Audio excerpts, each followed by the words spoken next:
you feel like you guys most accomplished just during this bye week, not having to, I know you're doing Arizona game prep, but just not having to play on Saturday? Back to a lot of basics, and that's kind of a coach talk, I guess. Everybody says that when they go into the bye week, but it truly has been that way, especially on the defensive side. We've been able to go back and really just focus on some fundamentals and understand that continually tell these kids it's not the scheme that wins the games, it's their ability to be in the right spot at the right time and play 11-man defense. And when they do that consistently, they're going to get better and better and better.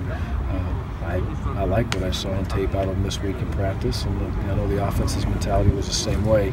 And I would say a little bit more on the offensive side was let's kind of take the next step. How much can we play with pace? How are we handling the pace? You know, a few more wrinkles within the spread. You can see we've become much more of a spread team as we've gone through the last 2 or 3 weeks. So, you know, there's always another play.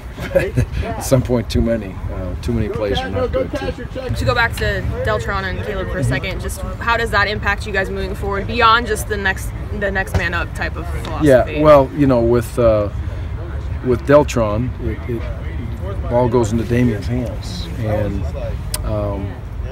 we obviously believe Damien can get that done, and I'm excited to see Damien get into a position to take the next step. Also with what Ryan has brought to the table, and Ryan is really just carries himself so different, and that's a natural transition when you're a freshman and you're learning an offense, but not just because he came in the game and had success. That was great to see. I thought he did a nice job in running and blocking and handling the scheme and knowing where he was going and what he was doing, but he does it in practice now consistently, and he just seems to have a good feel of his assignment. So you know, that was good to see. So those two kids need to obviously step it up. We need to get Chris back. Chris was back a little bit today, and we expect him to be able to be full speed on Sunday when we start preparation. Let me talk about Caleb real quick on the transition on the tight end side.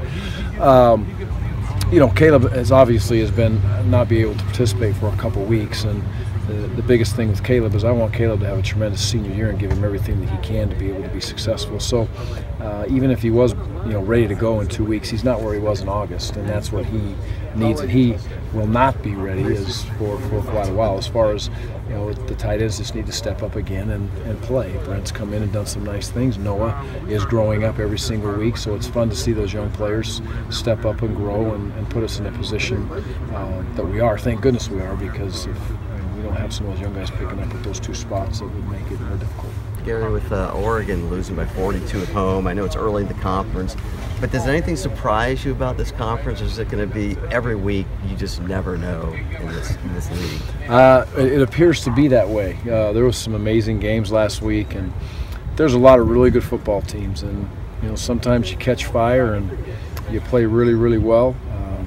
I think it's the key is to have those playmakers that can make those special plays for you and then take advantage of those opportunities. And on defense, it's going to be tough some weeks, because the ability for those teams to be able to get things rolling, you got to have a tough mentality. You got to have a thick skin on defense in this league to be able to battle back, for sure. So it's week to week. You keep on battling through it and see where it goes. We're excited about it. How pleased were you that the offense towards the end of the game, like they didn't quit? You know, Sept was still taking shots at the end zone. How proud are you that they didn't give up in that game? Yeah, well, that's going to be our mentality. You know, we're never going to give up, and I think that starts with us as coaches, and I think it starts with myself. And there's times when if I were just going to cave in and walk away, I mean, I don't think that's where we want to be right now. And we're always going to be smart and play the game the right way, but we're always going to fight to the very end. And you know, if there's timeouts to be taken, most of the time we're going to take those timeouts to give us a chance to be able to learn and